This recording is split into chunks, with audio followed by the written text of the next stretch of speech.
আমার এখানে প্রিভিউতে যে 8K কোয়ালিটির পিকচারগুলো দেখতে পাচ্ছেন, তো বর্তমান সময় এই ধরনের পিকচারগুলো কিন্তু সোশ্যাল মিডিয়ায় প্রচুর পরিমাণে ট্রেন্ডিংয়ে রয়েছে। তো আপনার যে কোনো ধরনের নর্মাল পিকচারকে এরকমভাবে 8K কোয়ালিটির পিকচারে খুব সহজেই কনভার্ট করতে পারবেন। এই জন্য আপনার রিমিনি এবং স্ন্যাপচ্যাট এই অ্যাপ্লিকেশন দুইটির প্রয়োজন হবে। তো প্লে স্টোর থেকে আপনি এই অ্যাপ্লিকেশন দুইটিকে ইনস্টল করে নেবেন। তারপরে প্রথমে রিমিনি এই অ্যাপ্লিকেশনটিকে ওপেন করে নেবেন। রিমিনি অ্যাপের ভিতরে প্রথম অবস্থায় আসার পরে কিছু পারমিশন চাওয়া হলে সবগুলোকে অ্যালাউ করে দিবেন। তারপরে এরকম একটি পেজ আসার পরে এখানে গ্যালারি আইকন রয়েছে, এটার উপরে ক্লিক করবেন। এখন আপনি যে পিকচারটিকে এডিটিং করতে চান আপনার সেই পিকচারটির উপরে ক্লিক করে দিবেন। তারপরে এখানে প্রথম যে ইনহ্যান্স অপশনটি দেখতে পাচ্ছেন এটার উপরে ক্লিক করে দিবেন। আর তাহলে আপনার এখানে কিছু অ্যাড দেখাতে পারে, আর অ্যাডটি সম্পূর্ণ দেখার পরেই দেখতে পাবেন যে আপনার নর্মাল পিকচারটি এখানে 4K কোয়ালিটি বা 8K কোয়ালিটি আকারে চলে আসছে। আর আমার এখানে ওই পিকচারের বিফোর এবং আফটার ইফেক্ট দেখে আপনি ভালোভাবেই বুঝতে পারছেন যে এখানে বিফোর ইফেক্টে এই পিকচারটি কতটা ঝাপসা দেখাচ্ছে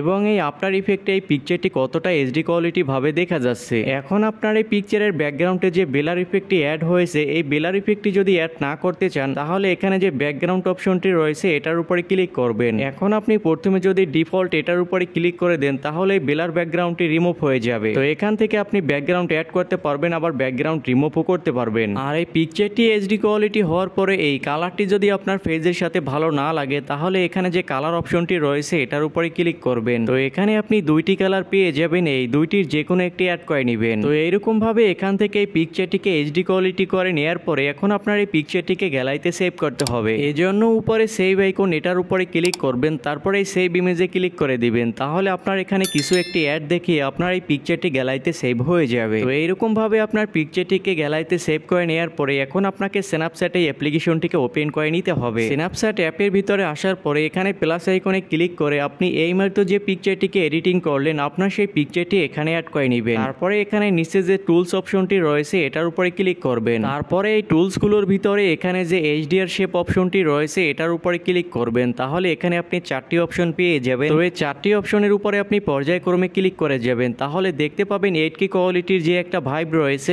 এই ভাইবটি আপনার পিকচারের সাথে চলে আসবে। তো এখান থেকে আপনার যে অপশনটির উপরে ক্লিক করলে 8K কোয়ালিটি ভাইবটি ভালো লাগবে আপনি সেই অপশনটির উপরে ক্লিক করে রাখবেন। আর এখানে ইফেক্টটিকে ভালোভাবে অ্যাডজাস্ট করার জন্য এখানে 3টি অপশন রয়েছে। এই 3টি অপশন আপনি পর্যায়ক্রমে বামে বা ডানে স্ক্রল করলে এরকম ভাবে যে অপাসিটিগুলো দেখতে পাবেন এগুলো আপনি বাড়িয়ে কমিয়ে আপনার এই ইফেক্টটিকে আরো সুন্দরভাবে অ্যাডজাস্ট করে নিতে পারবেন। তো এখান থেকে এইচডিআর শেপটি দেওয়ার পরে টিক অপশনে ক্লিক করে ইফেক্টটিকে সেভ করে নেবেন। এখন আবার এখানে টুলস অপশন এটার উপরে ক্লিক করবেন। তারপরে এখানে যে ড্রামা অপশনটি রয়েছে এটার উপরে ক্লিক করবেন। এখন এখানে যে ড্রামা 1 এবং ড্রামা 2 রয়েছে তো এই দুইটি থেকে আপনি যে কোনো একটি অ্যাড করে নেবেন। আর এখানে এই ইফেক্টটি অ্যাড করার পরে উপরে যে অপাসিটি রয়েছে এটা আপনি বাড়িয়ে কমিয়ে এই ইফেক্টটিকেও আপনার ফেজের সাথে সুন্দরভাবে অ্যাডজাস্ট করে নেবেন। তারপরে আবার এখানে টুলস অপশনে ক্লিক করে এখানে যে পোর্ট্রেট অপশনটি রয়েছে এটার উপরে ক্লিক করবেন। এখন আপনি এখানে যে কম্বো অন ইফেক্টটি রয়েছে এটার উপরে ক্লিক করে দিবেন। আর উপরে যে অপাসিটি রয়েছে এটা আপনি একটু কমিয়ে আপনার এই ফেসটিকে এখান থেকে সুন্দরভাবে অ্যাডজাস্ট করে নেবেন। তো এই স্ন্যাপচ্যাট থেকে 3টি ইফেক্ট অ্যাড করার ফলে আপনার এই পিকচারের সাথে 8K কোয়ালিটির ভাইবটি চলে আসবে। এখন এই পিকচারটিকে সেভ করার জন্য এই এক্সপোর্ট এটার উপরে ক্লিক করবেন, তারপরে সেভ ইমেজে ক্লিক করে দিবেন। তাহলে আপনার এই পিকচারটি গ্যালারিতে সেভ হয়ে যাবে। তো এই ছিল আজকের সম্পূর্ণ ভিডিও প্রসেস। ভিডিওটি ভালো লাগলে ভিডিওতে একটি লাইক করে চ্যানেলটি সাবস্ক্রাইব করে রাখবেন। ধন্যবাদ সবাইকে, ভালো থাকবেন সবাই।